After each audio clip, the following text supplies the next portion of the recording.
Como sempre. Olá, boa noite. Estamos iniciando aqui mais uma conversa de botequim. A nossa entrevista, Cefas dirigindo, conversando com os médicos, a história médica, a história paralela à medicina. E hoje tem um assunto novo, né? E com médico novo, né, também. Quebrando um pouquinho essa tradição de longas histórias de médicos mais antigos, a gente traz também a modernidade.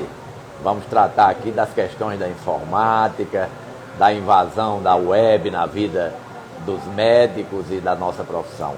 Chagas, meu querido, tudo bom? Tudo bom, Prazer geral. em encontrá-lo aqui, viu? Satisfação. Cefas, Doutor um Geraldo, bom programa. Eu acho que quem está assistindo vai gostar, viu? Provavelmente vai. A conversa essa- aqui no anterior do programa já estava ótima. Vai ser novidade para eles e para mim também. E pra mim também, Vamos eu ouvir não muita domino coisa esse boa, tema. viu? Bom programa aí, bom programa. Muito obrigado, obrigado, Dr. Geraldo. obrigado. Estamos aqui no Instagram, Dr. Geraldo Ferreira, presidente do CIMED, que está apoiando esse programa. E vamos entrar aqui ao vivo no Facebook, Cefas Carvalho. Estamos entrando aqui no Facebook. Alô, produção. José Aglio, estamos ao vivo? Estamos! Olá, eu sou o jornalista Cefas Carvalho e estamos iniciando mais uma edição do programa Conversa de Botequim. Toda sexta-feira, 19 horas agora, no Bar Dallas Comedy de Arte, no Centro de Natal. Um programa de entrevistas irreverente, divertido, mas com muito conteúdo, num bar em pleno funcionamento. Ou seja, nós estamos fazendo aqui no Bar Dallas Comedy de Arte e hoje nós vamos falar sobre medicina e sobre games e inteligência artificial. É isso mesmo. Eu estou aqui ao meu lado com Chagas Neto, que é médico anestesiologista e especialista em IA, inteligência artificial, e designer de games. Olha só. Chagas Neto, bem-vindo ao programa Conversa Botequim. Olá, amigo, uma satisfação enorme. Eu gosto muito de conversar sobre a parte de informática. Eu acho que tem muito para acrescentar, esclarecer, né, toda essa evolução que a gente está passando.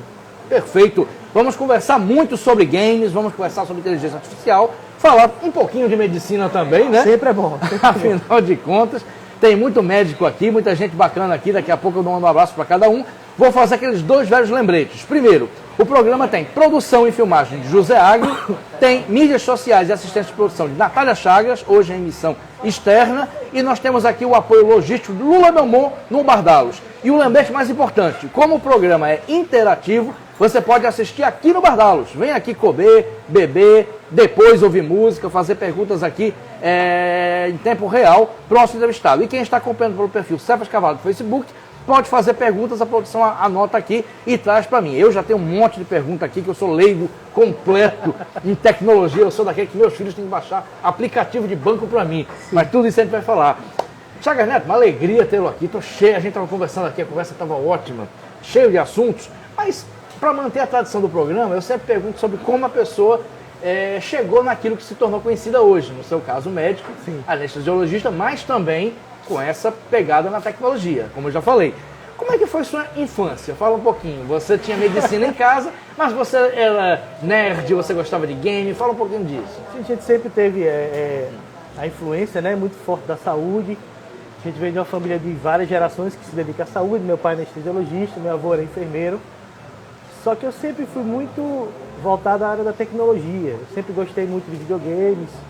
Eu era aquela pessoa que, às vezes, no final de semana, preferia ficar em casa, sempre vendo as evoluções. Eu sempre gostei realmente da área de informática. E, por mais que, às vezes, você tente fugir um pouco daquilo que você gosta, em todos os momentos livres você vai buscando aquilo.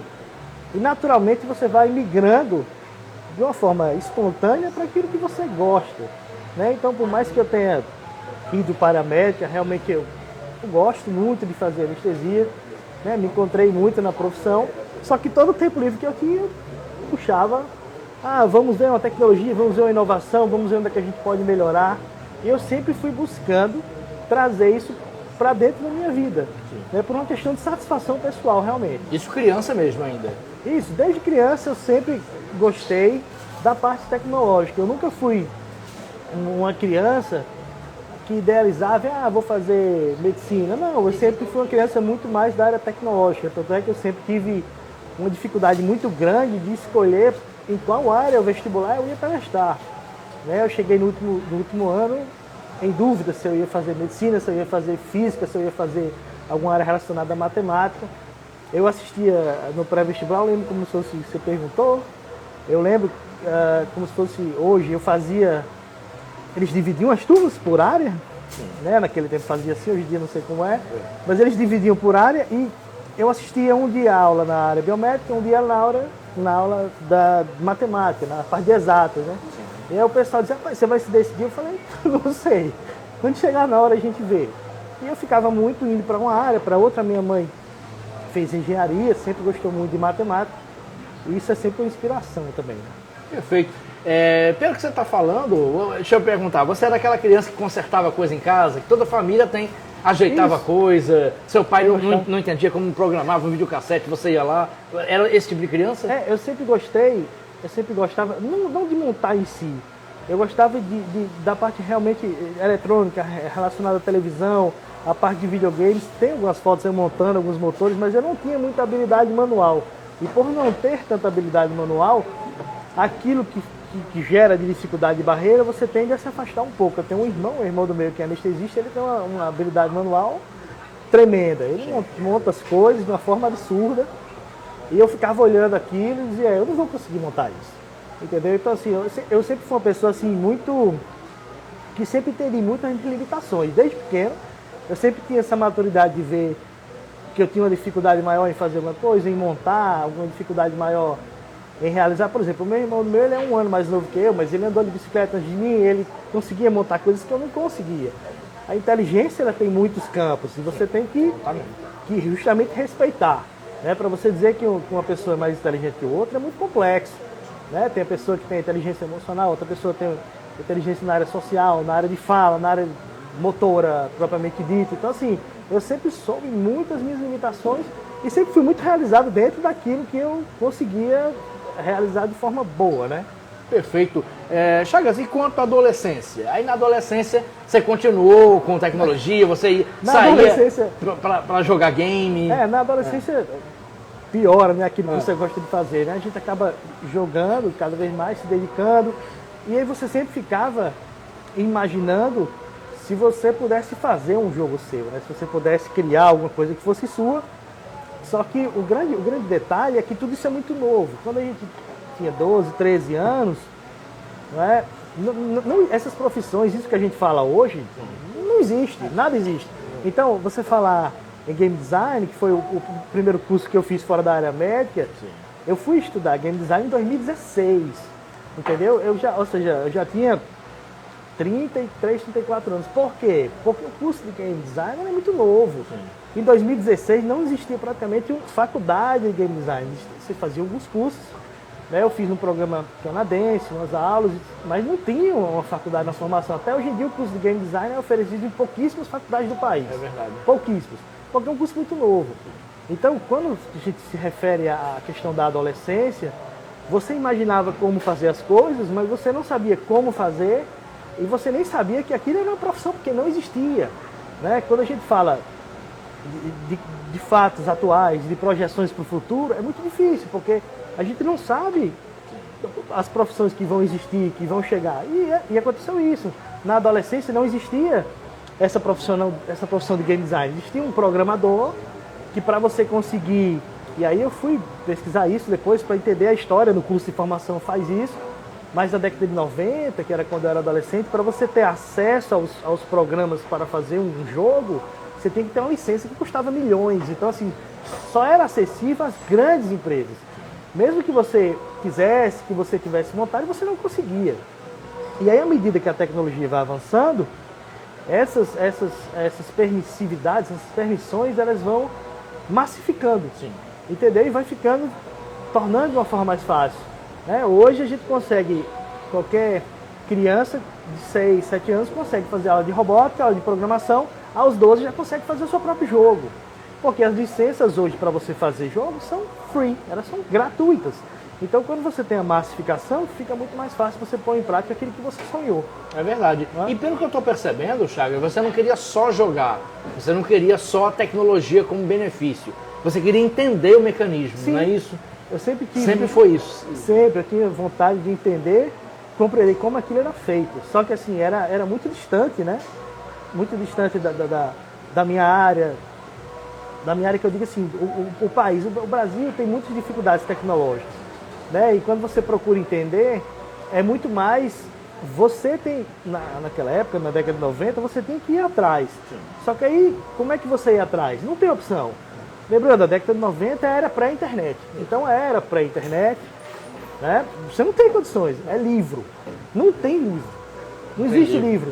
Então, quando você fala aquilo, é muito você ser autodidata, você procurar entender algum mecanismo, conversar com alguém, só que não tinha isso, não existia. Então, por mais que você tivesse curiosidade e vontade, não existia a possibilidade de você fazer ou progredir nesse caminho, né? Era muito complexo. Que bacana. Só para a gente fechar a questão da adolescência, da juventude. Mas você saía de casa? Você... Sim, a gente saía, a gente brincava muito naquele tempo. Era muito, muito bom, né? A gente tem recordações. Era o tempo que você brincava na rua, você jogava bola. Eu morei com 8 a 9 anos do lado de um campo de futebol. Então, foi uma fase fantástica da minha vida. Eu morava vizinho a um campo de futebol. Então, pô, se você pergunta a qualquer menino, né, um sonho, rapaz, eu queria morar do lado de um campo de futebol. E eu morei. 8, 9 anos era muito bom. Então, todos os dias você saía para jogar bola. Que bacana, né?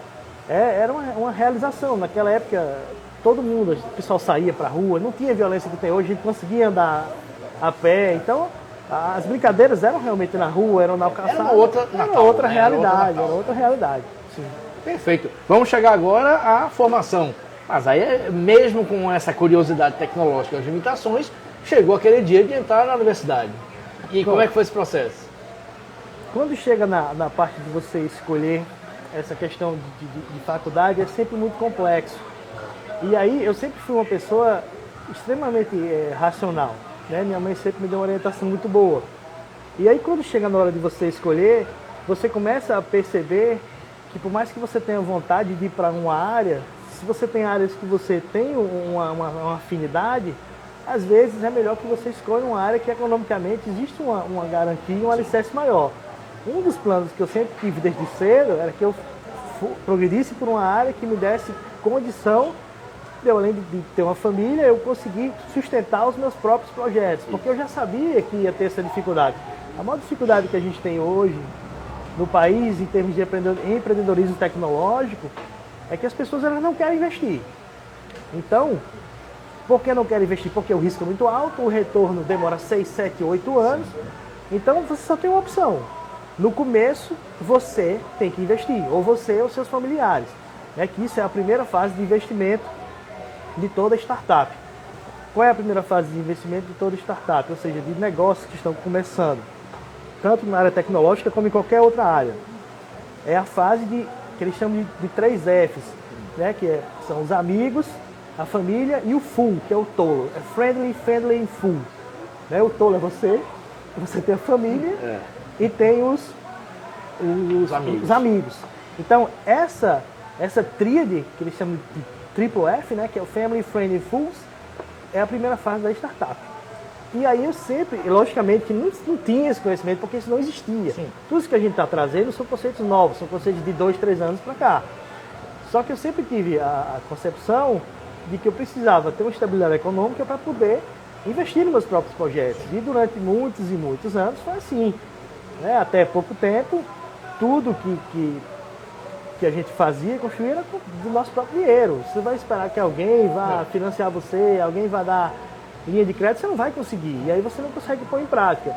Até que chega o ponto que você começa a ter retorno e você começa a ter uma progressão que você começa a viver também disso. Isso ajuda que você... Não é só um sonho, né? Você tem aquela virada de chave onde você começa a ter uma remuneração muito boa para aquilo que você faz. Entendeu? Mas eu tive realmente essa dualidade. Optei por fazer medicina, né? Pensando já nessa estabilidade. Não tenho nenhuma vergonha de dizer isso. As pessoas às vezes fantasiam muito, né? Fiz a medicina por vocação. Não, eu sempre digo, olha, eu nunca fiz a medicina por vocação.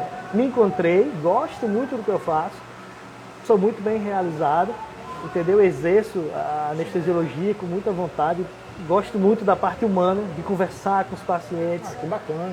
A parte de humanização, inclusive, a gente vai falar um pouquinho isso mais na frente, mas gosto muito da parte de fazer as consultas, de conversar, não só de fazer a anestesia em si, porque eu acho que isso é muito importante, a gente não perder esse lado humano. Né? E aí eu optei por isso, pensando também na questão de estabilidade financeira, e se um dia eu quisesse fazer, pular para essa parte tecnológica, eu mesmo bancar os meus projetos, entendeu? Que hoje, né, quando a gente começa a frequentar, dar palestra, aula em outros lugares, é que a gente começa a perceber como o pensamento ele foi acertado, mas sem o teu conhecimento. Porque hoje você vai e você vê todas as fases dos desenvolvimentos do negócio, e a primeira justamente é essa, né? Quem é que vai patrocinar tudo que está começando? Você volta para aquilo. A família, os amigos e o tolo, né? Que é geralmente você. A pessoa que tem a ideia, né? Então, eu sempre tive esse pensamento, eu sempre fui muito focado em uma trajetória. Tá? Muito bacana. Charles, e como é que foi o começo? Uma vez formado, como é que você começou? Experiência de residência, conseguiu conciliar com gosto pela tecnologia, ou no começo a medicina absorveu muito? Fala sobre esses primeiros passos.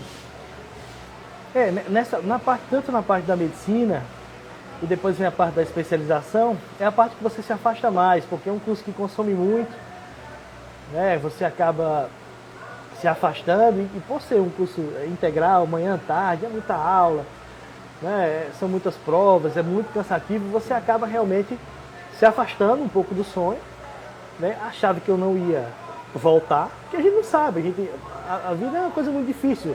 Eu digo muito que você se apega muitas vezes com aquilo que lhe é oferecido. Sim. Entendeu? Uma coisa é você imaginar que vai acontecer, outra coisa é chegar lá em outra realidade. E eu fui, o período da faculdade, o período da residência foram períodos bem pesados. Tanto é que eu voltei a estudar a área de tecnologia, eu comecei a estudar em 2013, que foi quando eu voltei, né? Eu voltei em 2012, na verdade, um ano depois que eu voltei, que eu já comecei a ter estabilidade e tudo. Aí eu disse, rapaz, agora eu vou começar a voltar a estudar tecnologia. Eu passei 7 a 8 anos praticamente sem estudar essa parte de tecnologia, voltado mais à medicina realmente. Você se afastou um pouquinho realmente? Sim, me afastei bastante. Bastante. E aí, quando voltei, que eu consegui mais uma questão de estabilidade financeira, eu já comecei a me organizar no trabalho, eu disse, não, vou voltar a estudar. Só que aí a gente volta para a questão do avanço tecnológico, né? Em 2013 não se tinha tantas oportunidades, né? Por quê? Porque a tecnologia não tinha evoluído, as licenças ainda eram caras, a gente não conseguia fazer, né? E uma das grandes viradas foi após o ano de 2014, 2015, eu não lembro agora exatamente. A gente começou o nosso primeiro grande projeto em 2016, no estúdio aqui do Rio Grande do Norte. Mas a grande virada de chave foi quando passamos a 2014 e 2015, que a gente teve acesso aos grandes programas de fazer jogos. E eles começaram a dar essas licenças gratuitas. E aí você começou a ter acesso àquilo que era impossível, né? Antes, para você programar alguma coisa, você tinha que pagar 1, 2, 3 milhões de dólares para ter acesso. E aí, de uma forma muito inteligente, as empresas perceberam que dessa forma eles limitavam muito. E aí eles passaram a fazer o quê? Cobrar na segunda ponta. Eu deixo você usar meu programa, você desenvolve, quando estiver pronto, você me dá um percentual do lucro. Exatamente. Mas aí todo mundo entra e programa. E aí foi aí que a gente realmente sentou, a gente agora consegue a licença, vamos começar. Entendeu? E coincidiu com a fase, eu presumo, que você já estava estabilizado na profissão. Exatamente. Então, juntou o Tomé com o Bebé, como você diz no interior. Coincidiu na fase que eu já estava estável, já estava com rendimento bom. Era a época que sobrava um capital muito bom, e aí eu conseguia investir boa parte nisso, né? E aí em 2016 a gente fundou o estúdio, começamos a nos reunir. A princípio eu não sabia como a gente ia trabalhar, como a gente ia fazer. Quando você diz a gente, sócios? Desculpa, perdão. Como a gente fundou um estúdio, né? Tinham 4 ou 5 sócios, eu não fui um sócio fundador, eu entrei depois. Tiveram sócios fundadores. Eu não consegui entrar desde o começo, porque, enfim, trabalhando muito nessa vida louca de hospital para hospital, eu não consegui pegar do começo, mas eu peguei na criação do nome, da logomarca, eu ainda fui, mas eu não fui um sócio fundador, eu entrei depois na sociedade, né? Quando eu entrei, a gente estava começando a desenvolver o nosso primeiro projeto, e foi assim, foi uma forma muito gratificante, né? Porque ali já começava uma realização de um sonho, né? Você dizer, pô, vamos fazer o que é da gente, é a primeira vez que a gente vai conseguir fazer. E quando a gente se deparou, a gente não tinha nível profissional nenhum. Todos nós não eram todos, mas a grande maioria de quem trabalhava estava no seu primeiro projeto. A gente tinha uma pessoa que fazia arte, que tinha muita experiência, mas o resto do time não tinha. E aí a gente foi ver as funções de cada um, o que é que cada um ia fazer, e ficou faltando a função de game design, que é a função mais difícil. O game design é o maestro, ele coordena toda a criação. Então, geralmente, para fazer a parte de game design, você tem que ter uma experiência muito grande em jogos. E eu tinha essa experiência. Então, quando eu olhava, eu dizia os caminhos que poderiam dar certo, o que seria melhor, o que seria pior. E aí, a princípio, eu não tinha escolhido em fazer game design. Eu fui começar a estudar porque não tinha ninguém que fizesse isso. Aí eu falei, bom, então eu vou fazer. Aí, em 2016, eu comecei a procurar cursos, né? Esses cursos eram muito ruins ou não tinham, a gente não tinha acesso. E eu consegui realmente, efetivamente, ir e entrar para fazer o curso em 2019. Em 2019 a gente conseguiu, eles finalmente abriram as primeiras turmas com grandes nomes da indústria de jogos. A gente tinha acesso, a gente conversava com eles, né? Era realmente uma tutoria. E aí sim, aí eu comecei a estudar. E aí veio logo em sequência a pandemia, que foi a época de 20 a 22 ali, né? Porque teve a pandemia e depois toda a recuperação demorou bastante.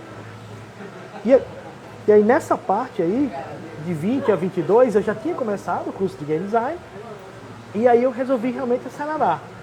Porque foi uma parte que a gente ficou 2 anos parado, enquanto médico, assim, as cirurgias né, caíram bastante. Sim. A gente ficava em casa, só tinha cirurgias de urgência, porque o Covid estava, né? Isso. E aí eu aproveitei bastante para intensificar todo o meu estudo na área tecnológica. Eu disse, rapaz, vamos começar a estudar a parte tecnológica, porque, enfim, eu já estou em casa sem fazer nada mesmo. Então eu vou fazer o que eu gosto. Aí comecei a estudar essa parte tecnológica para a gente poder acelerar. E aí a gente foi fechando alguns contratos, foi aumentando o volume do jogo, até que em 2022 a gente lançou o primeiro jogo da gente. Foi o maior projeto da América Latina, da história, né? O maior orçamento. É um jogo que foi lançado para PlayStation 4, para PlayStation 5, em grandes nomes da indústria. Teve uma distribuição a nível mundial. A gente vendeu para mais de 180 países o jogo. Foi mesmo? Foi, o projeto Potiguar. Eu não tinha noção. E a gente teve um destaque muito grande na imprensa internacional. A imprensa nacional é muito complexa, né? A gente não teve muita expressão aqui, mas a gente conseguiu uma tiragem boa em mais de 150, 160 países, uma distribuição bem interessante, né?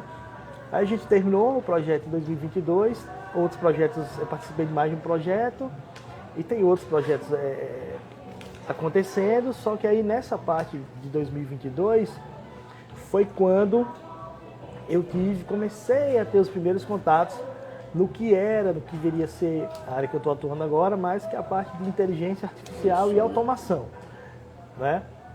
Foi aí que eu comecei a ver, comecei a enxergar alguma coisa muito pequena ainda, porque ainda não tinha acontecido o fenômeno que é o ChatGPT, que é justamente a massificação da automação, a massificação da inteligência artificial. A gente conversando um pouco agora aqui, antes da entrevista, a dificuldade que se tinha de você acessar as inteligências artificiais antes dessa massificação era absurda, o valor era altíssimo, as empresas investiam muito, você não tinha. Hoje, eu estava dando alguns exemplos para vocês agora há pouco, a maioria dos aplicativos são de graça. Eles têm um poder absurdo de fazer tarefas que economizam muito tempo. E é de graça, você entrar no site, se cadastrar, entendeu? E fazer. Hoje, inclusive, existe um site para encontrar a inteligência que você precisa, né? Ele é um site em inglês, que é, eu não sei se eu lembro agora aqui, mas eu acho que é tipo assim, there is one EA, eu tenho lá anotada, mas enfim, tá no computador, mas acho que é there is one EA for this, ou seja, existe um IA para isso. Aí quando você bota, se você botar no Google, existe um IA para isso, ele vai chegar nesse site. E aí quando você chega nesse site, ele pergunta, o que é que você quer? Você bota, eu quero fazer um slide, eu quero uma apresentação, eu quero editar um vídeo para um programa de conversa. Você vai colocar e ele vai dizer todas as inteligências artificiais gratuitas e não que já estão à disposição para você usar. É muita coisa, né? Temos hoje mais de 12 a 15 mil aplicativos já de inteligência artificial no mercado a maioria deles gratuitos, né? E a gente foi inundado com isso de uma hora para outra, né? Vamos conversar Vamos sobre lá. isso com detalhes, mas uma coisa para a gente Tá bom. ir na linha temporal. A gente foi pegando tudo, foi Isso, emendando. eu brinco muito com o doutor Geraldo da linha temporal para poder. Continue. Obrigado, Águio. Obrigado. Depois daqui a pouco eu leio aqui. Uma curiosidade que eu tenho, Chagas, você falou nós, porque nós fizemos o estúdio, né? Sim.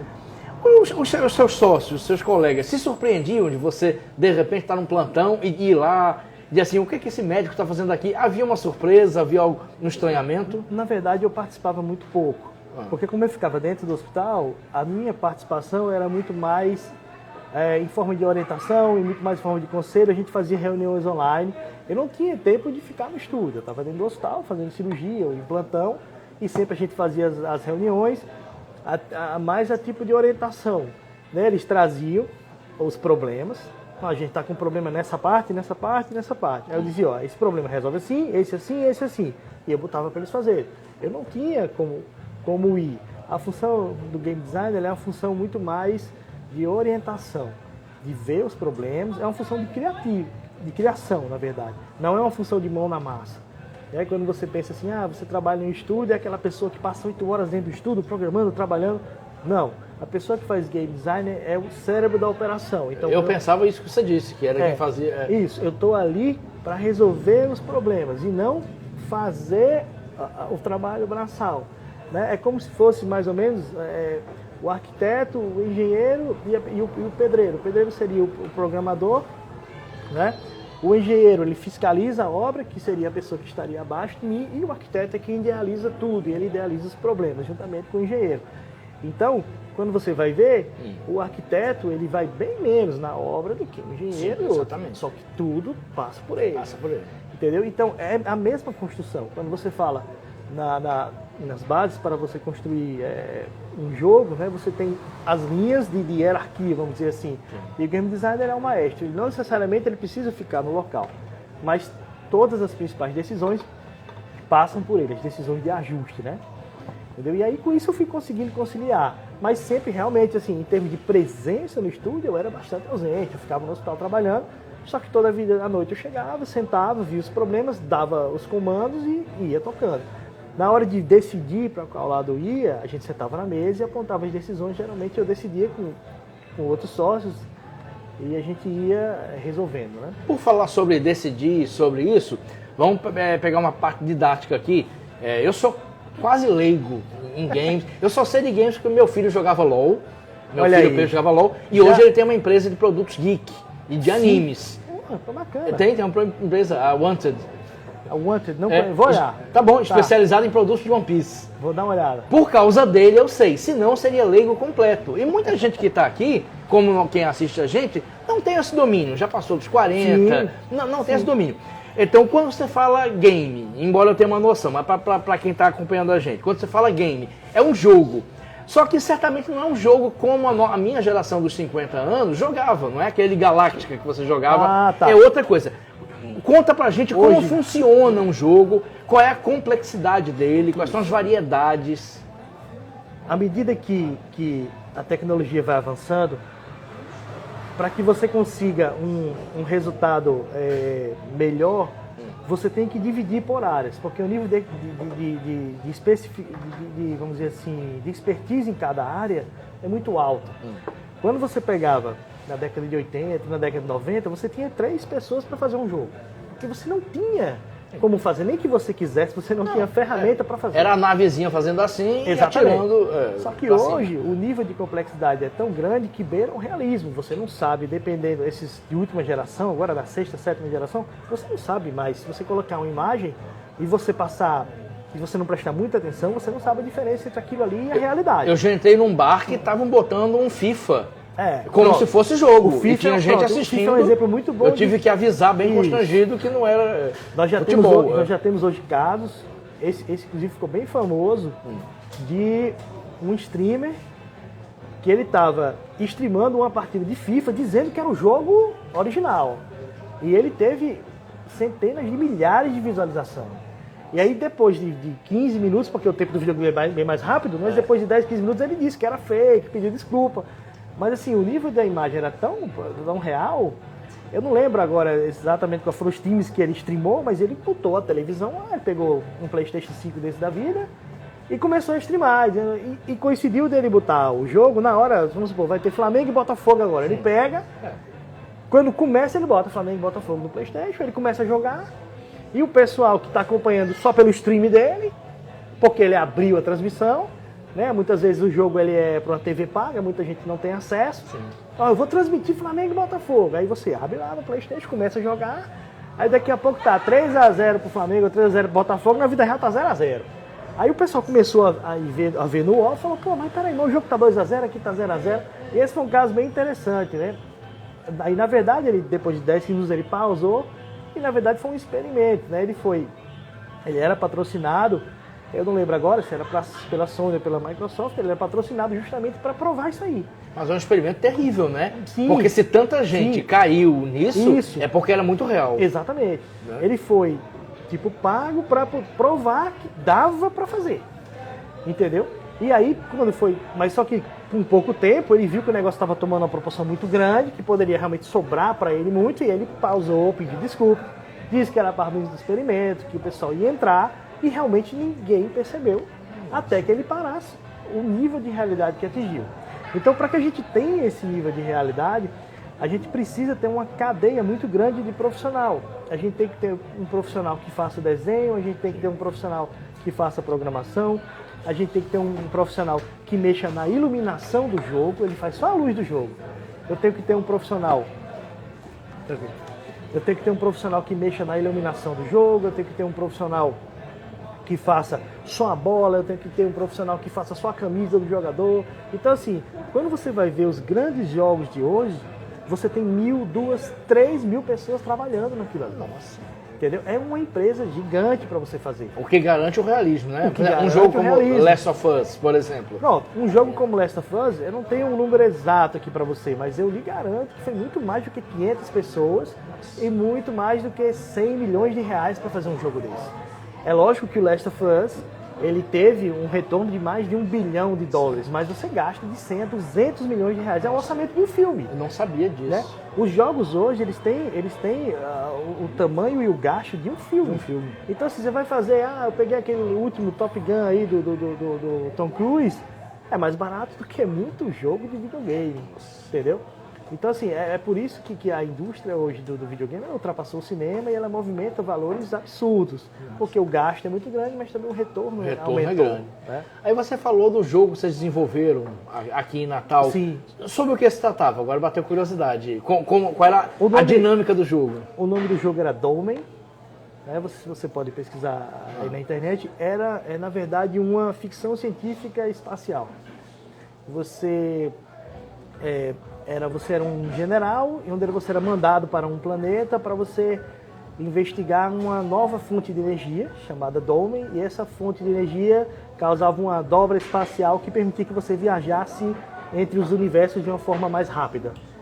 E aí a trama vai se desenvolvendo, é um nível de realismo muito grande, são esses gráficos ultramodernos, entendeu? E você vai desenvolvendo a trama e ela vai prendendo você, né? É um gênero que a gente chama de RPG, é um gênero que deixa uma liberdade de exploração para o jogador. Você está livre para explorar, só que é de um nível de realismo muito grande. Que bacana. Tem comentários aqui, tem pessoas comentando. Marcelo Macedo. É uma pergunta, então vou fazer depois, deixa eu ler o comentário aqui. Pergunta depois. Cláudio Wagner, poeta, sempre acompanhando. Boa noite, Cláudio. Continua acompanhando aqui. Vera Lúcia, boa noite, Vera Lúcia. Vera Lúcia que está ajudando a organizar uma exposição de Damião Marques na Câmara de Natal. Arte livre, né, se não me engano. Valeu, Vera Lúcia. E é uma pergunta aqui, vou passar para o Marcelo. Chagas, fale um pouco sobre a utilização da IA na medicina. Bom, tem uma forma da gente entrar na inteligência artificial. Vamos entrar na conversa então. Vamos entrar. Aí tem muita pergunta sobre IA. Aí vai longe. Vamos lá. Vamos IA especificamente na medicina. A IA ela vem se desenvolvendo de uma forma eu estava conversando com vocês um pouco atrás, que até certo ponto causa um medo da velocidade que está evoluindo. Sim. Tá? A IA hoje ela está em vários ramos da medicina, Os principais e os mais afetados inicialmente são os setores de diagnóstico por imagem, de uma forma geral, porque é muito mais fácil para o robô comparar centenas de milhões de imagens e ele sugerir um diagnóstico. Então, os primeiros ramos onde a gente tem um desenvolvimento muito grande, né? A gente tem um desenvolvimento muito grande no ramo da radiologia, onde o software ele ajuda o radiologista a dizer se tem alguma alteração ali. A gente tem hoje um desenvolvimento muito grande na área de patologia também, onde o software ele vai ver aquela lâmina junto com o patologista, ele vai sugerir o diagnóstico para aquilo dali.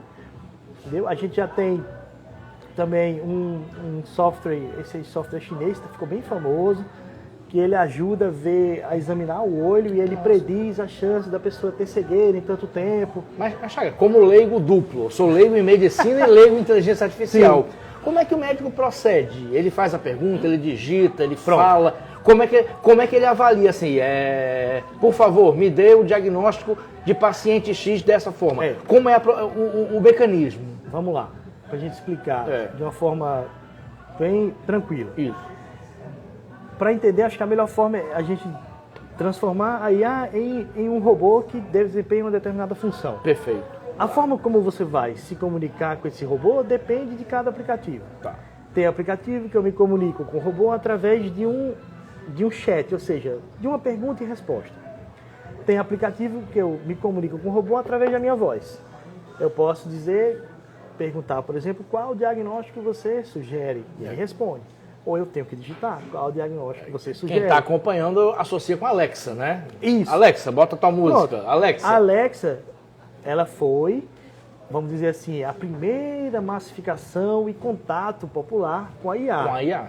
Exatamente. Que ninguém nem sabia que era. Exatamente. Só recebia o benefício. Ela vai, né? você fala, ela processa, certo? E ela executa. Sim. Só que a Alexa, ela não tem capacidade de gerar conteúdo. Tá. Ela apenas, e aí eu chego para explicar. Isso. A Alexa, ela não gera conteúdo. Por exemplo, você pergunta a Alexa, você dá um comando, ela vai lá, procura e executa o que você está falando.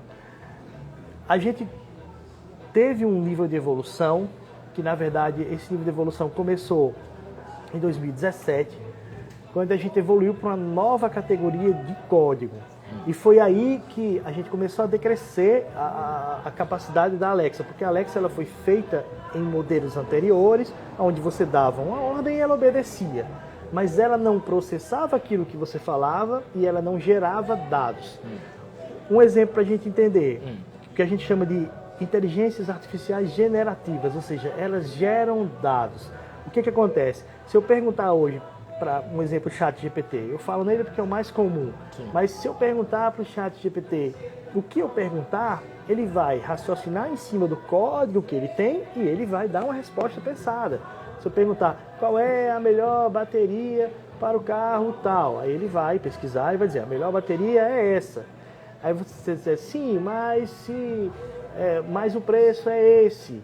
Compare, ele vai e compara. Ele vai gerando dados de acordo. Ele não só executa a função, ele vai mais além daquilo. Então ele vai gerando dados que não existiam antes. Então é por isso que a gente chama de inteligência artificial generativa. Aí seria uma evolução da Alexa, né? Que é o segundo passo, que é quando o robô, vamos dizer assim, que é acessado de diferentes formas. Ele pode ser acessado por um chat, ele pode ser acessado por uma voz, ele pode ser acessado por uma foto. Por exemplo, o ChatGPT, uma das coisas que a gente faz, eu utilizo muito na prática, nos dias que eu vou anestesiar, até para demonstrar, às vezes para um residente ou para um colega, eu pego um exame de sangue, ou eu pego um eletrocardiograma, ou qualquer que seja exemplo, eu bato uma foto e peço para ele me dar o diagnóstico, para ele analisar, sugerir conduta. Então você chega, por exemplo, em um eletrocardiograma, eu bato uma foto e pergunto a opinião dele. E ele vai me dizer qual é o problema, o que tem, qual a medicação, o que vai fazer, o que não vai. O detalhe e a dificuldade aí é o seguinte, você sempre vai precisar que a pessoa que está utilizando a ferramenta tenha o conhecimento para validar o que está sendo dito. Porque a gente está conversando e a gente está expondo a conduta em um ser humano. Então isso é muito sério e isso é muito grave, né? Não adianta eu utilizar, e eu também não recomendo, né? Diga assim, você utilizar uma ferramenta para algo do que você não tem a menor ideia é muito complexo. Porque os modelos de 2 anos atrás, que foi quando isso começou, eles erravam muito. Só que eles emitem uma mensagem que convencem você que ele está falando a verdade. É o que a gente chama na IA de alucinação. O que é alucinação? O robô ele jamais vai dizer que não sabe, a não ser que ele seja treinado. Hoje a gente já consegue treinar. Eu tenho alguns robôs treinados, um exclusivamente em anestesia, na verdade.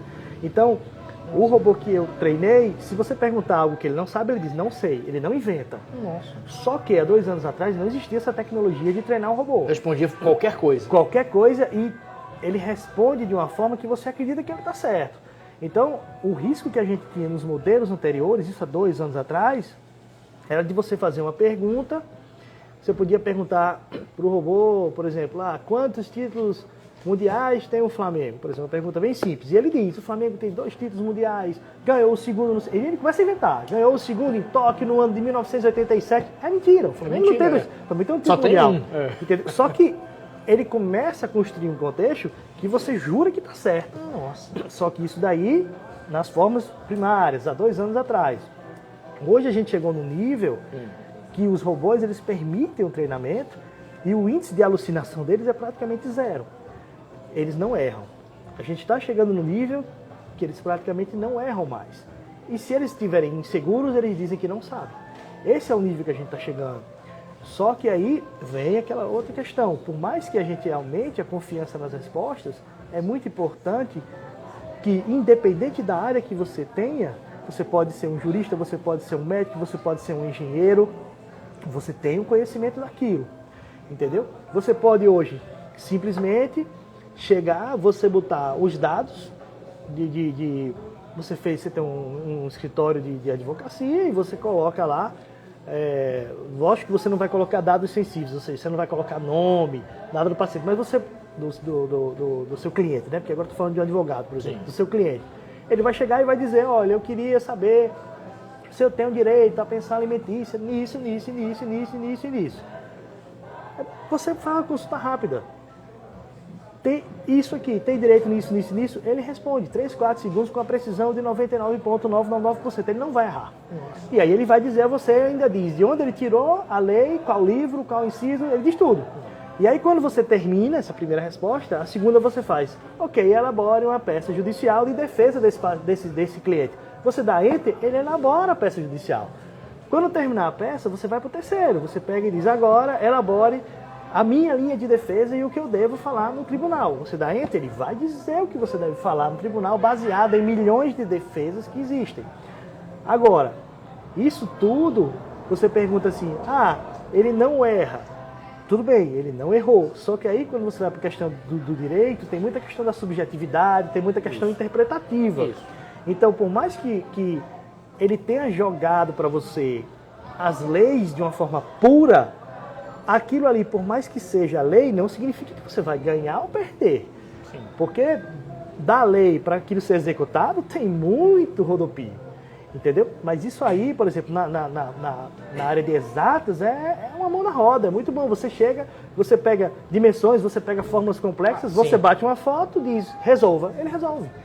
Então, você chega em um terreno, você faz a medição de um terreno lá, um terreno de 30 por 40, com inclinação de tanto, e você pergunta para ele, diz, qual é a melhor opção para esse terreno com inclinação de tanto, considerando que em 2 meses chove nessa região, considerando isso, qual é a melhor conduta? Ele vai calcular tudo, vai dizer a melhor conduta, vai dizer qual é o melhor mês, estatisticamente, para você começar a construir, para você deixar de construir, o valor estimado de uma obra, se você botar, dependendo do estado. Então, assim, a gente chega num nível de avanço que tudo isso vai facilitar muita coisa. Só que você precisa ter o conhecimento para você poder validar. E torna outras também complexas, né? Sim. Por exemplo, citar alguns exemplos agora. Começar Obrigado, Ágil. Vamos para a parte ruim. A parte boa é muito boa, né? Isso, a parte... Tem o outro lado. Pelo menos, antes da ruim, a parte pelo menos mais complexa. Por exemplo, na questão de humanas. Existem jornalistas que pedem matérias para o ChatGPT. E a matéria sai artificial. Assim, um outro jornalista, um olhar clínico, consegue identificar que aquilo não foi feito por uma mão humana, por uma informação errada. Aí eu lhe pergunto, no caso específico, por exemplo... Do jornalismo. Eu ia perguntar da medicina. Certo. Por exemplo, e se com a sua experiência você vê que o ChatGPT deu um diagnóstico, ainda que tenha sido a junção de várias informações, mas que você não concorda, como proceder? Ele dá um diagnóstico, mas você diz, ou um médico com mais idade, que bem mais idade que você diz, não é isso não. Como é que fica isso? Não tem problema. Tá. Se hoje isso acontecer, que eu acho assim, uma possibilidade, sendo muito sincero aqui e honesto, principalmente pela atualização que a gente teve 72 horas atrás, que eu estava comentando com você, Sim. a chance disso acontecer é remota, é muito baixa. Mas vamos supor que aconteceu. Se acontecer, vamos supor, temos 2 médicos e o robô deu uma resposta que não é suficiente para nós 2. Eu peço para ele revisar a literatura. Eu boto, tem certeza, ele revisa toda a literatura e bate. Dizendo, não, eu tenho certeza que a resposta é essa. Então ele se permite fazer Se permite revisar tantas vezes uma bibliografia dele mesmo. Inclusive, esses modelos atuais, se ele errar e você vir que ele está errado e você perguntar se ele tem certeza, ele revisa, encontra o erro e geralmente dá a resposta que você estava pensando que era. Ele chega ao ponto de revisar a própria resposta, pedir desculpas, diz, me enganei, vi isso, isso. Só que o que eu estou falando, isso aí acontecia muito mais em modelos passados. Sim. Né? Eu ajudei a desenvolver uma inteligência artificial para anestesiologia. Já tem 1 ano e meio que a gente está testando ela. Né? A gente demorou 8 meses de teste antes de comercializar, porque a gente estava realmente vendo a quantidade de respostas corretas, porque é uma coisa muito séria. Só que faz 8, 7 meses que a gente não tem nenhuma resposta errada. Nossa, entendeu? Então, assim, e são perguntas extremamente difíceis. Né? Às vezes a gente pega colegas que têm o mais alto título, a mais alta titulação, né? Que às vezes tem dúvida em alguma coisa, porque a anestesia é um mundo. A anestesia são dezenas de especialidades com dezenas de nuances. Então, muitas vezes você está lá, tem alguma coisa que faz 5, 10 anos que você não vê, você está num plantão, chegou, não é muito a sua área, entendeu? Você lembra mais ou menos como é aquilo ali, mas você não tem certeza de um detalhe ou outro, entendeu? Então, é uma ferramenta que pode lhe auxiliar. O que eu sempre recomendo é, utilize a ferramenta, obtenha uma resposta, procure um segundo colega. Não jogue para o robô. Não jogue, porque no final quem vai assinar é você. O robô ele não tem culpa, entendeu? É você que vai assinar. Então, sempre que se eu tiver uma dúvida muito grande, eu pergunto, e aí eu procuro algum colega, ou ligo para o colega. Eu falo, rapaz, é o seguinte, estou aqui um caso assim, assim, assim, o que você sugere? E aí eu não digo a resposta do robô para não causar um sugerimento no colega. Entendeu? Ele vai me dizer. Isso é difícil de acontecer de eu ligar, porque geralmente os centros cirúrgicos têm várias salas. Sim. E aí você é só ir na sala do lado rapidinho, perguntar para o colega, ele vai dar uma opinião. Verdade. Se você não sabe, você vai na outra do lado e pergunta, e você faz mesmo uma mesa redonda ali, e você consegue resolver. E aí eu pego a resposta do robô e guardo para mim. Entendeu? Aí eu vou conferir com os colegas do lado. No final, para não dizer sempre, mas na verdade é sempre, a resposta correta está no que foi sugerido. Nossa. Entendeu? Isso a gente tem hoje. Né? Agora, esse robô que eu utilizo para anestesia, ele é um robô extremamente treinado. Ele não é um robô gratuito. A gente pegou, faz 1 ano e meio que está treinando. Então, a gente pegou ele e a gente consegue dizer exatamente o que ele vai ler. Né? Os modelos de robô atual, eles entregam para você um robô com o cérebro do robô em branco, vamos dizer assim para você entender. E aí eu consigo colocar no cérebro do robô exatamente aquilo que eu quero. Nossa. Então, por exemplo, hoje é extremamente possível e viável eu criar um robô que seja jornalista, formado em jornalismo em Harvard, entendeu? E que ele lê os principais sites de notícia do mundo todos os dias, automaticamente. Então, assim, aí se eu pedir para esse robô aqui, que ele é formado em Harvard, e ele lê todos os principais sites de notícia, o nível de conhecimento desse robô é absurdo. Sim. Se eu colocar para ele escrever uma matéria, entendeu? Para competir com qualquer outro que seja jornalista, a probabilidade do jornalista humano perder em níveis de detalhes é 100%. Porém, a gente tem um detalhe. Aí é onde gira a roda. Ele vai ganhar em níveis de detalhes, mas ele vai perder 100% no lado da humanização. Né? Porque o fato que a gente defende muito, que é o que eu falo, né, nos congressos que eu vou e tudo, e a gente tem as rodas de conversa, é que o robô, ele nunca vai substituir o ser humano. O que a gente tem que aprender é a utilizar essas ferramentas para que a gente acelere a nossa evolução. Porque no final a empatia é muito importante. Você olhar, você conversar, você dar humanidade no que você vai escrever. Sim. Entendeu? Então, a pergunta que você fez, eu acabei jogando para dentro do contexto, porque é muito válida. Então, hoje em dia, qual seria a melhor ideia, qual seria o melhor cenário? Você pegar, com experiência, Cefas pega na experiência de jornalismo que tem, você pega uma ferramenta dessa super treinada, pede para ele escrever uma matéria sobre professor Onofre Lopes. Pronto. Ele vai lá, vai pesquisar em tudo que é site, vai ler, o nível de linguagem dele absurda, prolixo, não sei o quê. Você vai pegar o texto que ele fez, você vai ler, vai pegar alguns detalhes que talvez você não tivesse lembrado, vai ganhar milhares de horas de pesquisa sua. Sim. E você vai fazer o quê? Reescrever o que o robô escreveu de uma forma humanizada. Entendi. E aí a gente tem uma matéria fantástica. Porque você tem, em vez de você passar 2, 3, 4 semanas pesquisando, ele faz isso para você. Então a ideia do robô é fazer o que você não precisa fazer. Que é perder semanas de trabalho braçal. Não substituir a pessoa. Exatamente. Então a ideia que a gente tem para tudo, na medicina, em todas as áreas, é o quê? O trabalho braçal você não precisa fazer. O que é que Cefas, enquanto jornalista, tem que fazer? Procurar sempre o quê? Tornar uma matéria atraente, gerar um clímax, gerar, às vezes, uma certa discórdia para causar o quê? Um interesse do público. Mas o que é que, às vezes, você perde muito tempo? E, lógico, não é para você deixar de fazer. Mas em vez de você passar 3 semanas pesquisando tudo de Onofre Lopes, você bota lá, ele vai pesquisar e vai lhe dar tudo. Em pouquíssimo tempo. Pouquíssimo tempo. Aí você vai pegar, vai ler tudo que ele escreveu, Sim. vai passar 1, 2 dias pesquisando, em vez de 10 dias, entendeu? E vai trabalhar em cima do material que você tem e você vai humanizar a matéria, vai criar um ponto crítico, vai gerar uma dúvida, um posicionamento seu para que gere uma crítica, porque isso é muito importante. Se o jornalismo, de uma forma geral, não desperta interesse, ninguém vai ver. Entendeu? Você tem que provocar, você tem que criticar, às vezes, faz parte disso. Então, na área que você for, e na parte da medicina, o grande detalhe que a gente fala é isso, é uma ferramenta que vai fazer com que você ganhe tempo. Como é uma forma que eu utilizo muito hoje? É a forma realmente de atualização.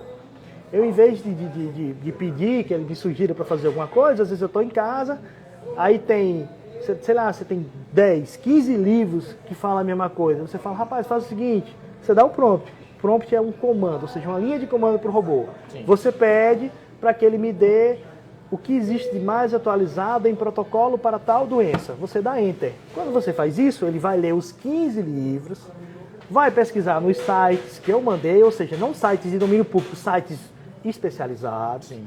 Vai ver tudo isso e vai me resumir em 2 páginas.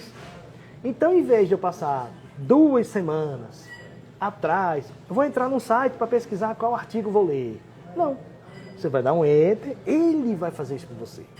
O que é que você tem que fazer? Ler o resumo que ele deu. E ele vai dizer de onde tirou as coisas, para deixar a margem de confiança. Aí você vai ler, entendeu? E daí vai. Uma outra forma de IA que o pessoal utiliza muito hoje, né, são para CEOs de empresas ou pessoas que fazem negócios.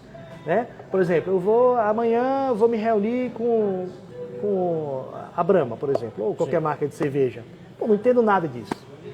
Chego pro robô e falo, me diga todos os dados ou os principais dados sobre a Ambev. Você dá Enter, aí ele puxa.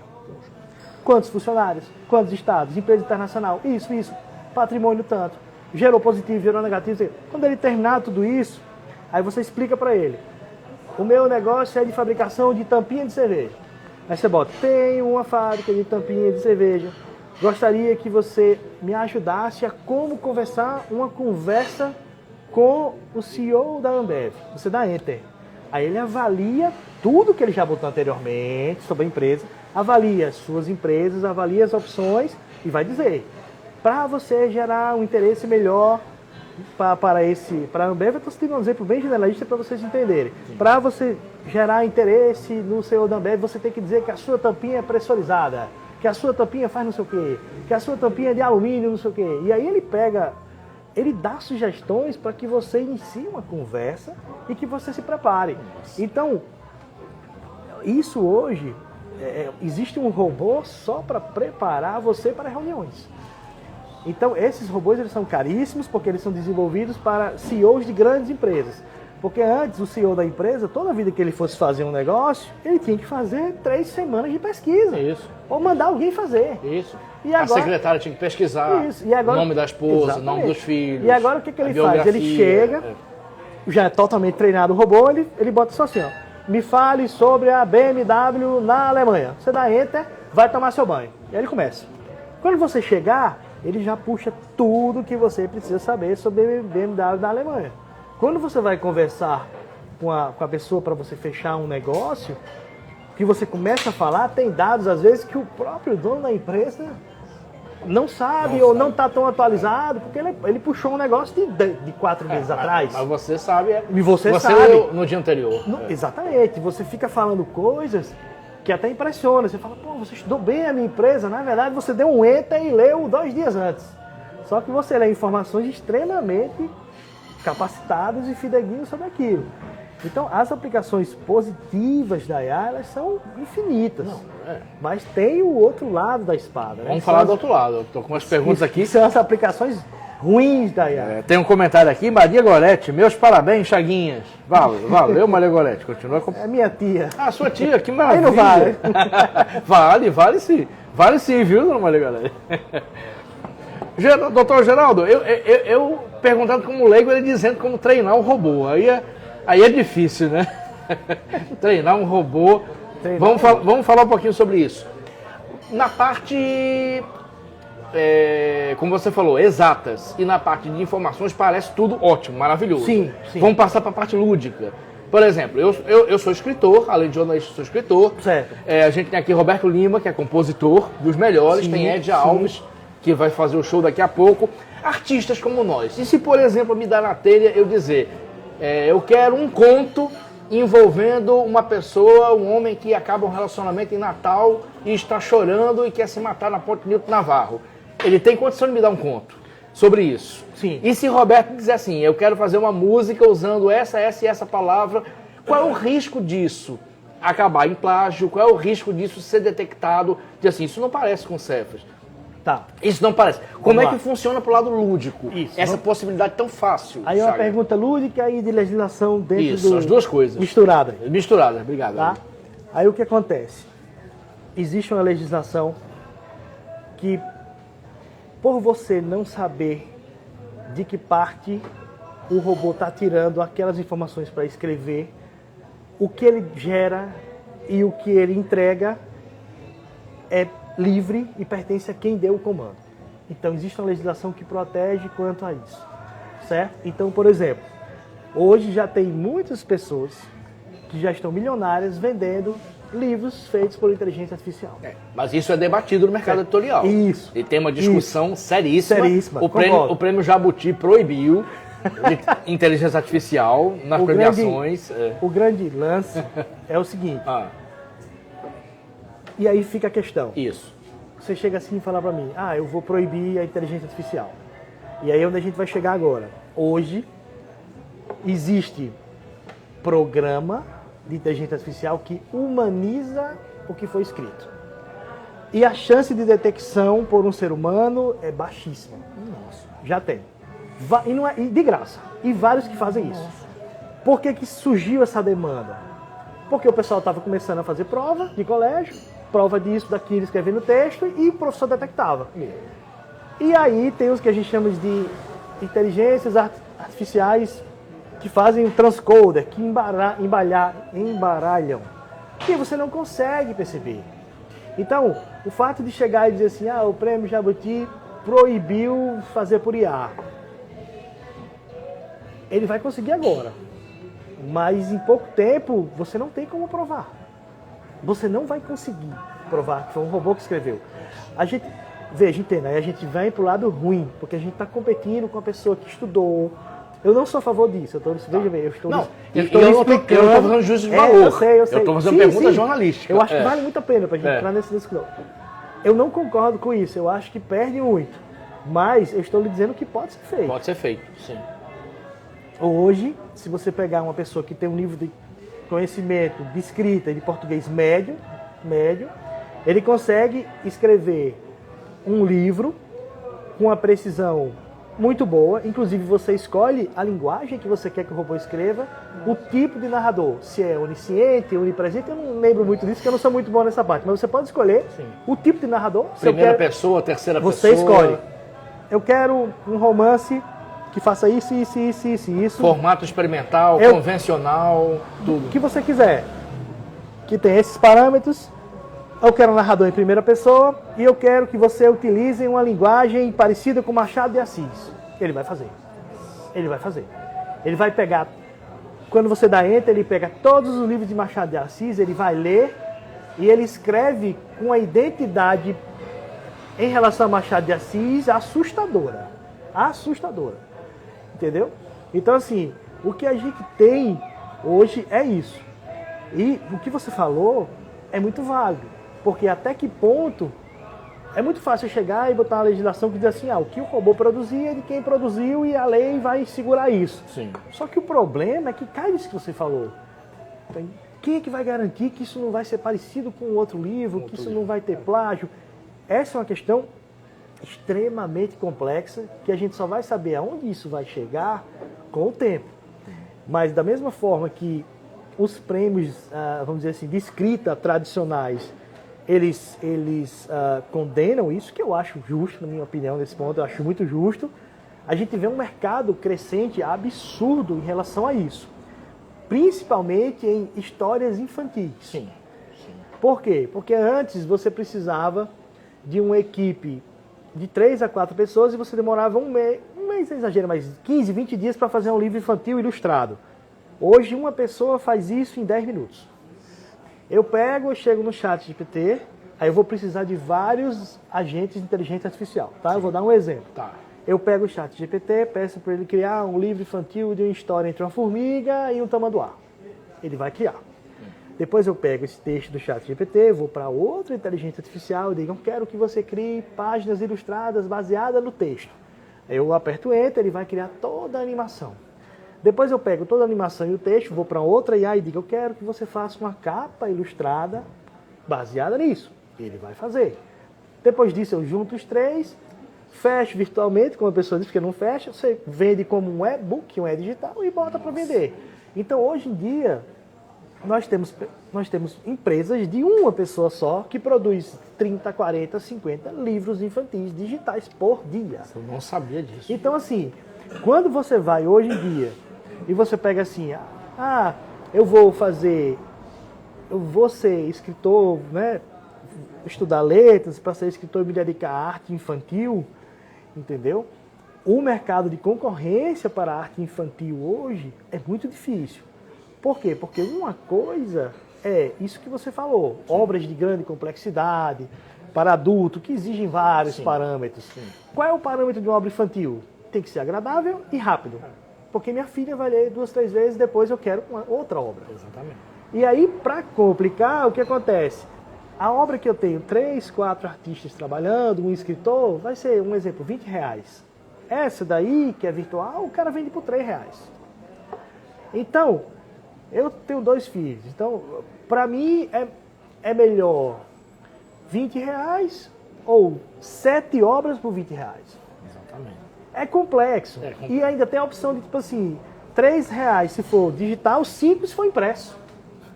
Então, por R$5 eu consigo uma obra impressa de uma qualidade absurda, feita por um negócio fantástico. E por que você cobraria também uma autoria de um livro que uma criança lê? Entendeu?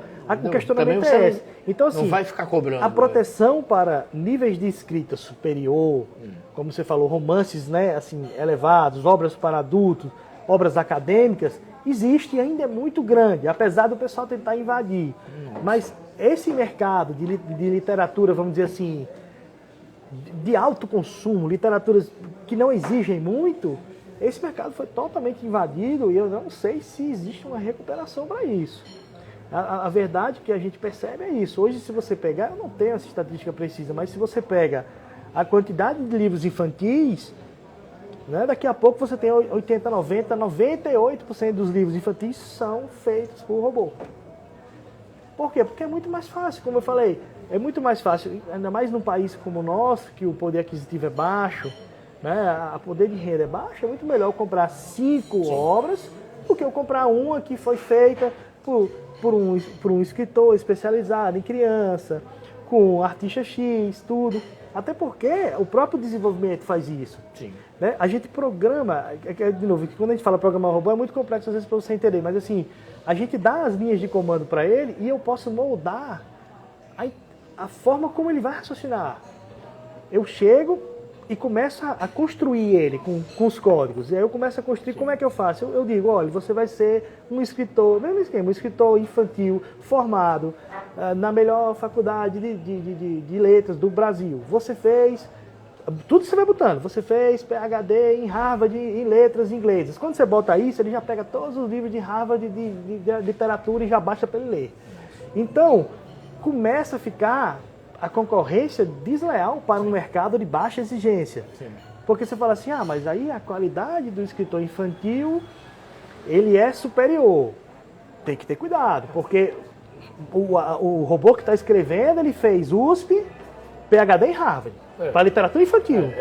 E é uma literatura que, tipo assim, que não existe exigência. A exigência é que a figura seja bonitinha e que seja agradável. Entendeu? Então, assim, quando você fala de literatura de alto, né, assim, uma literatura diferenciada, eu ainda acredito que existe uma proteção muito grande. Mas a fronteira de invasão é complexa. Entendeu? Nossa, que Cefas, coitado, tá? Que tema, É difícil. 1 hora já, viu? 1 hora de programa. Nem começou. Nem começou. Eu tenho ainda 48 perguntas para fazer. Estou brincando. Fique à vontade. Tem uma pergunta aqui de Natália Chagas, mas deixa eu fazer uma. Ela vai para médico, mas deixa eu fazer uma para a gente, por hora, encerrar. Encerrar a parte aqui. Como cinéfilo, eu já vi vários filmes da qual a inteligência artificial sai do controle. Vou citar o Inteligência Artificial do Spielberg, que o menino acaba desenvolvendo emoções. Tem o Eu, Robô. Sim. O Westworld, onde tanto a versão de 75 com o Yul Brynner como a série. Eu lhe pergunto, tem perigo desses robôs, a inteligência artificial, sair do controle? Essa é uma pergunta muito difícil. Na sua opinião. Porque aí a gente tem que trabalhar com alguns conceitos que eu vou tentar resumir. Tá? Nós temos 2 correntes do pessoal que estuda inteligência artificial. Nós temos a corrente do pessoal que vai para o lado catastrófico, onde vai ser o exterminador do futuro, que eles vão tomar conta e vão se virar contra a gente. E tem a corrente mais aceita, que é a que eu acredito, que é a que Elon Musk acredita, que ele dá muita entrevista falando nisso, que isso nunca vai fugir ao controle, porque existe um certo nível de limite e a gente vai utilizar a IA para acelerar todos os nossos meios de produção, que a gente vai ter, em um futuro muito próximo, um nível de comida, de alimentação muito grande, a gente vai praticamente diminuir a esfera da fome, porque o índice de produtividade vai ser absurdo. Então, a gente vai conseguir domar essa tecnologia para que a gente consiga ter avanços sociais. Isso é o que eu acredito. Porém, outros problemas e outras profissões irão surgir. Né? É inevitável que, à medida que você progride a tecnologia, você aumenta o desemprego em umas áreas e você abre novas oportunidades. Então, sempre a pessoa tem que ficar se atualizando. Né? Hoje, um dado aqui rápido, uma profissão que não existia 3 anos atrás, hoje já está se tornando a profissão mais bem paga nos Estados Unidos. O salário de um engenheiro de IA, ou seja, a pessoa que faz engenharia de inteligência artificial, já está superando a maioria dos médicos nos Estados Unidos. É mesmo? Está se aproximando ao salário de um cirurgião plástico, de um anestesista, um engenheiro de IA. Certo? Então, o que é um engenheiro de IA? Uma profissão que não existe há 2 anos atrás. Então, o que a gente costuma dizer é que a profissão que o nosso filho vai ser, talvez seja uma profissão que não exista. E isso é muito complexo para a gente avaliar. Então, eu acredito sempre no lado do bem. Podemos partir para o lado do mal? Possível. Que aí vem um conceito muito interessante, que é o conceito de singularidade. O que é o conceito de singularidade? É semelhante na física ao ponto de não retorno.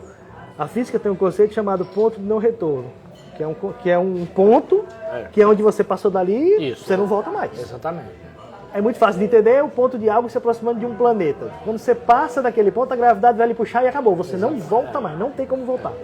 Então, a singularidade, o que é a singularidade? É um conceito que explica que é o exato momento em que a máquina não depende mais do ser humano para aprender. É quando ela atingiu uma identidade singular, ou seja, ela é autossuficiente. Esse é o conceito de singularidade muito explorado nos cinemas. Então, a virada de chave, quando a inteligência artificial consegue ser independente dos humanos, chama-se de singularidade, que é um conceito muito difícil e amplamente explorado pelo cinema, né? Como você falou, cinéfilo. A própria obra do Eu, Robô, né? Ela foi baseada em 1956, lá com Turing. A primeira teoria do Eu, Robô foi feita por Turing em 1956. A IA, na verdade, ela tem mais de 70 anos. A IA, o conceito de IA foi criado há mais de 70 anos atrás. Só que a gente não tinha... Um pastelzinho. Muito obrigado, querido. Nós não tínhamos tecnologia para desenvolver. O conceito foi criado, mas eu não tinha computação para desenvolver, vamos dizer, a loucura que foi criada há 70 anos atrás. Conceitualmente. Isso. E aí a gente entrou num período chamado inverno da inteligência artificial, que durou 40 anos esse primeiro inverno. Aí a gente teve uma tentativa na década de 80, 90, investiu um dinheiro absurdo e viu que não dava ainda. E a gente teve um segundo inverno que durou mais 10 anos, e aí a partir de 2005, 2006, eles começaram a perceber, as empresas que eu digo, né, começaram a perceber que o investimento dava retorno. E agora a gente teve a massificação em 2019, que foi o lançamento do ChatGPT, onde você gratuitamente tem acesso a essa tecnologia. Sim. Né? E aí a gente vai desde o princípio do inverno até uma liberação para as grandes massas, né? Então, resumindo o que você me perguntou, eu acredito no lado bom. Perfeito. Eu sempre vou para o lado bom. Que bom. Porque eu acredito nisso, mas eu tenho consciência de todos os perigos que existem da pessoa que está usando. A pessoa ela pode usar aquilo para fazer o mal. Isso é um fato, isso é inegável. A gente até conversou isso antes, né? Isso. Todas as invenções humanas, fogo, roda, avião, submarino, começaram com um propósito bom e terminaram. O exemplo que eu falei para você lá, que é um exemplo bem prático de você entender. O mesmo urânio que gera energia nuclear quase infinita, ele explode e destrói uma cidade. Isso.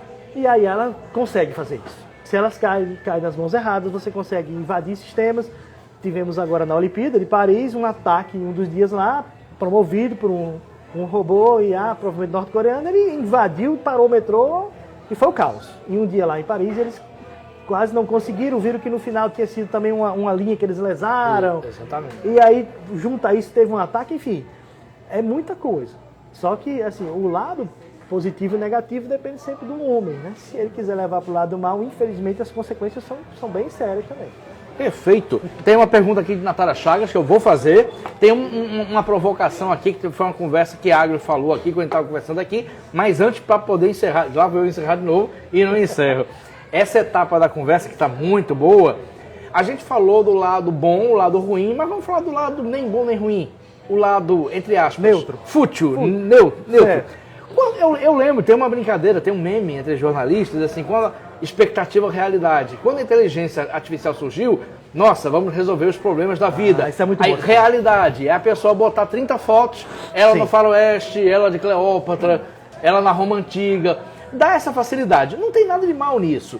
Mas, ao mesmo tempo, parece uma coisa fútil. Ou seja, a inteligência artificial foi foi criada para isso. Qual é a sua visão sobre isso? Sobre usar a IA, pessoas que mal sabem que aquilo é inteligência artificial, mas que usam para joguinhos, que é o que mais tem no Facebook, no Instagram, no TikTok. Qual é a sua visão, Chagas? Isso aí que você falou na sua pergunta, né, uma pergunta muito boa, uma pergunta brilhante, na verdade, é o que a gente define como conceito de tecnologia. O que é a tecnologia? É aquilo que vai entrando na sua vida e você não percebe. Por mais que você tenha 80 anos, que você não entenda nada de internet, o seu celular é conectado à internet. Você vai usar, ela vai chegar em você. Entendeu? Então, assim, como você perguntou, a pessoa não sabe o que está usando e acaba usando.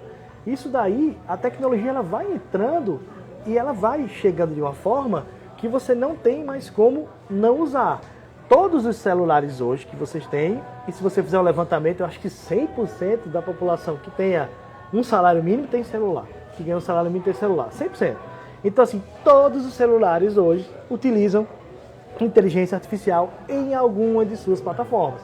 Então, assim, o fato de dizer, eu não uso inteligência artificial. Não, você usa bastante.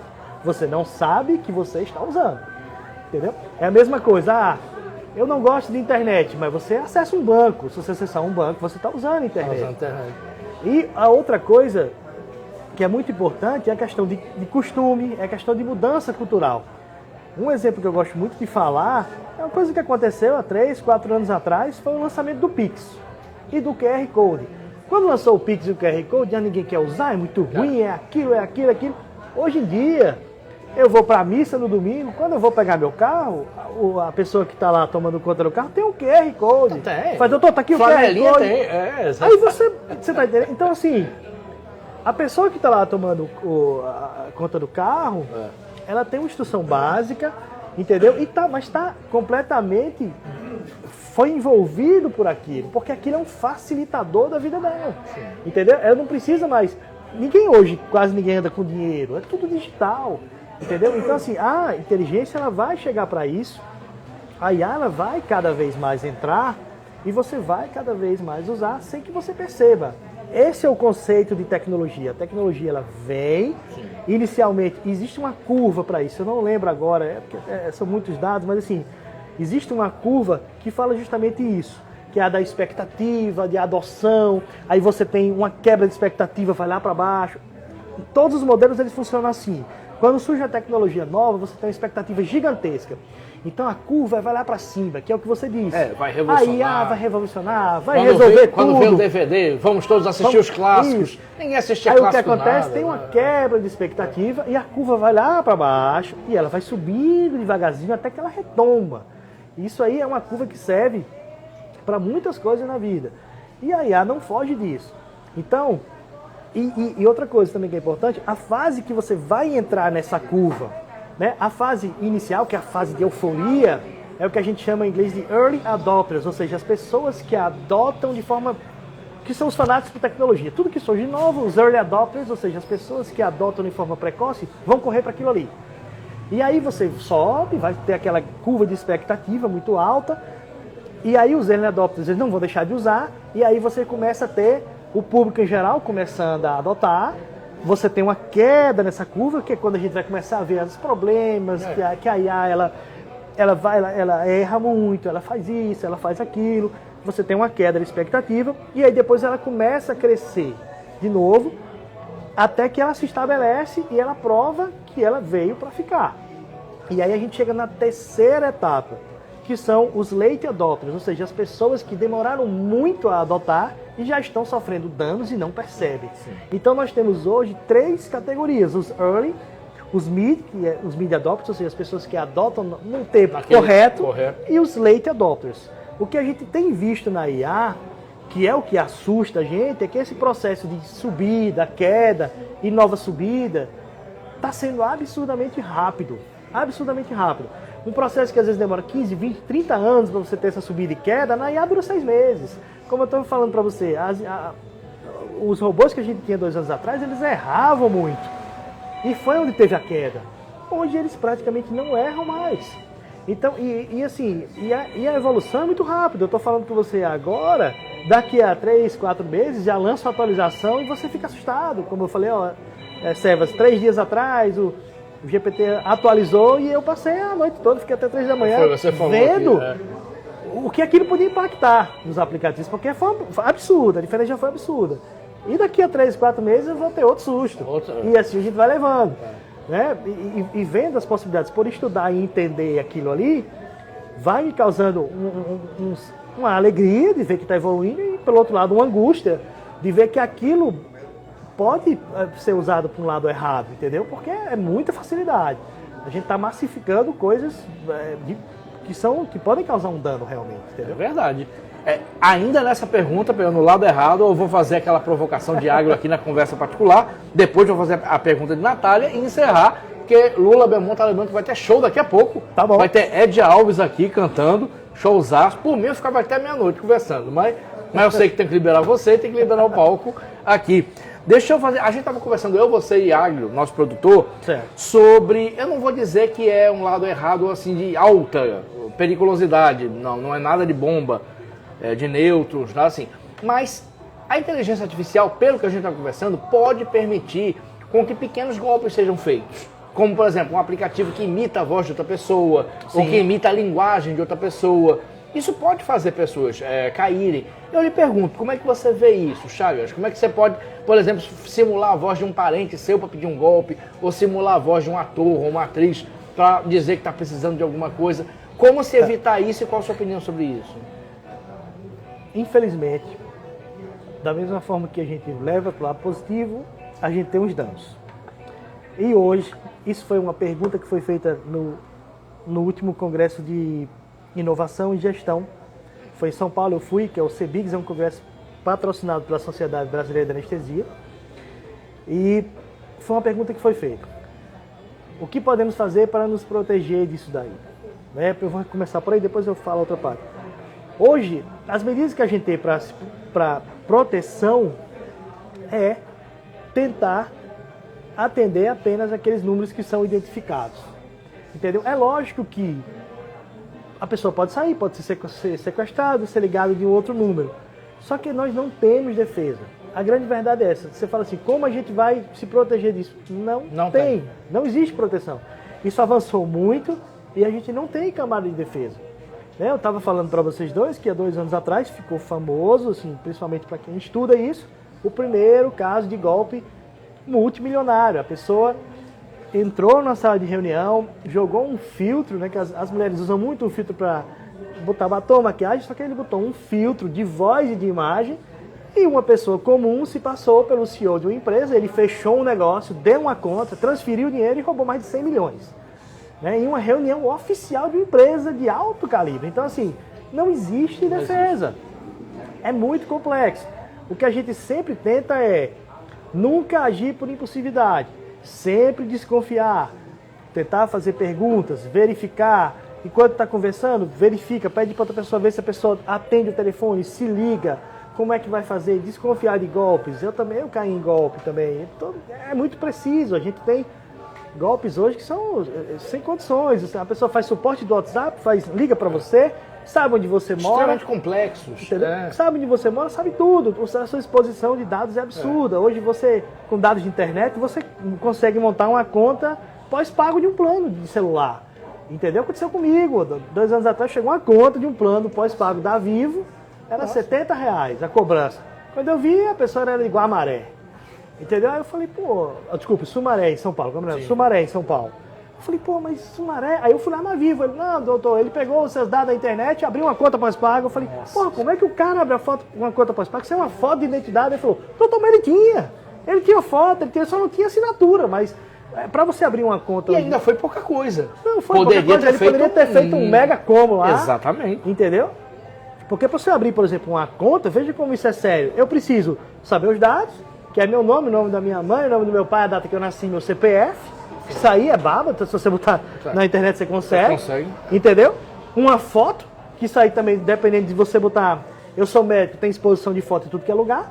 Eu pego uma foto, pego esses 5 dados, acabou. Eu mando um e-mail, acabou. Eu consigo montar a conta. É verdade. Entendeu? Então, a gente vive hoje num regime muito complexo dessa questão de segurança. A gente não tem. A verdade é essa. Quando pergunta assim, o que fazer para evitar?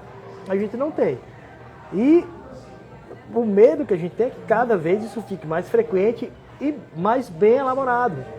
Porque eles vão massificando isso, ou seja, vão disponibilizando esses aplicativos de forma gratuita. Sim. E de forma cada vez mais fácil de executar. Se você bota um aplicativo que é difícil de fazer, um aplicativo que tem um custo muito grande para você usar, Você limita os golpes, porque você precisaria que na quadrilha tivesse alguém que entendesse de programação, você precisaria que na quadrilha eles estivessem dispostos a pagar 10, 20 mil reais para entrar, mas não é assim, é de graça sem saber programar. Exatamente. É de graça, sentou, clicou, mudou sua cara, fica igual a Van Diesel, Tom Cruise e segue o jogo. Entendeu? É isso que acontece. E o aplicativo é gratuito, você para e entra, entendeu? Então assim, é muito complexo. Essa pergunta é uma pergunta difícil, a gente não sabe como Mas vai é resolver. desconfiômetro mesmo. Total. Um filho, uma filha pediu dinheiro. Não, liga, Você né? tem que Oi, ligar. filha. Ligação de Tem que vídeo. desconfiar. Tá precisando. E isso que você está falando desconfiômetro, vai ser né, mesmo? cada vez mais preciso. Eles vão ligar para você com a voz igual a minha. Então vai ligar porque vai acontecer. Um amigo liga. Isso. Não, deixa eu ligar para você. Opa. Outra coisa que eu diminuí bastante, eu fazia muito, eu diminuí, exposição em rede social. Isso aí é muito perigoso, muito perigoso. Você bota na sua rede social foto com seus filhos, ele vai pegando dados do seu endereço, onde você mora. Então ele vai montando, se ele começar a espionar você por 6, 7, 8 meses, ele vai, em cada foto ele vai pegando um detalhe da sua vida. E ele vai calculando aquilo. Tem até uma reportagem, eu não sei se é Netflix, agora eu não lembro. Ele explicando como as quadrilhas fazem para pegar tudo seu. Ele acompanha durante 7 meses, 1 ano, e em uma foto ele pega o número. Na outra foto, você bota o carro em frente ao monumento, ele associa a sua rua. Na outra foto, a escola da criança. Na outra foto, sua filha no balé. Ele vai montando, ele sabe sua vida inteira. Ele fala, ó, segunda-feira é isso, terça-feira é isso, quarta-feira. Então, assim, o nível de exposição em rede social é uma coisa que você pode ter certeza, se você não viver disso, não vai lhe trazer benefício algum. Se você vive disso, vai trazer remuneração, mas o risco é grande. Entendeu? Então eu reduzi muito as minhas postagens em rede social, eu combato isso assim, de forma assídua, porque eu acho que é uma coisa que não traz positividade para você. Entendeu? Perfeito, ótima resposta. Vamos terminar. A última pergunta aqui, para eu lhe passar aqui uma cortesia. Última pergunta, de Natália Chagas. Como a inteligência artificial pode afetar as novas gerações de médicos? Eita, essa é difícil. Vamos lá. O que eu costumo dizer pro pessoal, eu às vezes vou pro Luiz Antônio, muito pouco hoje em dia, mas antes eu ia bem mais. E lá a gente tinha contato com os alunos e a gente falava da parte de anestesia e tudo. E hoje quando eu vou, é muito raro, mas eu ainda vou, eu converso com eles já com essa parte de ar. O que eu falo para todos eles é que procurem se inteirar de tudo que está acontecendo e procurem incorporar a inteligência artificial na sua vida desde o primeiro ano de faculdade. É inevitável, né? Não vai voltar. Não vai voltar. O que você precisa fazer é incorporar aquilo na sua vida para que aquilo torne-se automático. Lembrando que você tem que ter muito cuidado para não cair nas armadilhas e nos perigos, que é o que a gente conversou um tempo atrás, a questão da alienação. As gerações novas, elas não sabem andar na cidade, elas não sabem. Se você pega o pessoal de 18 anos para cá, a geração que só viveu com internet, a geração que sempre teve um Waze, a geração que teve um GPS, ele não sabe. A minha geração ainda sabe mais ou menos o que é a Avenida 1, 2, 3, 4, 5, ainda me perco o negócio, meus pais sabem todas as avenidas decoradas, eu já sei mais ou menos, aí meu filho já não sabe mais nada. Minha geração descia a pé pra praia, Sim. Ia pra Ponta Negra a pé. E aí o que acontece? É uma alienação total, porque ele confia naquilo.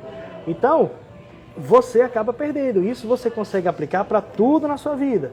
Não adianta você se confiar 100% numa máquina, por mais assertividade que tenha, você precisa estudar para você ter a sua própria opinião. Então são os 2 conselhos que eu dou. O primeiro, incorpore a sua tecnologia na sua vida e não dependa dela para você tomar suas decisões. É algo que vai fazer com que você acelere o seu processo de estudo. Uma coisa que eu acho muito válida é o quê? Pedir para o robô criar roteiros de estudo para você. Então você pega, vamos supor que você tenha estudado a parte de cardiologia. Você chega e pergunta para ele quais são os 10 pontos principais que eu devo estudar. Ou elabore 30 perguntas que você acha plausível para que eu tenha um entendimento do funcionamento cardiológico. Isso é fantástico, porque eu estou usando a ferramenta para aprimorar, entendeu? E aí você pode responder as perguntas, depois que você responde, O robô avalia as suas respostas e ainda diz aonde você deve estudar mais, o que é melhor. Você pega, isso a gente já está fazendo, tem algumas coisas que a gente está elaborando agora nesse sentido, de você pegar, fazer um roteiro de estudo personalizado para cada pessoa. Desse roteiro a gente vê aonde a pessoa acertou mais e errou mais e dizer, olha, você está deficiente na parte de cardiologia, você está deficiente na parte de neuro, você está deficiente nessa parte.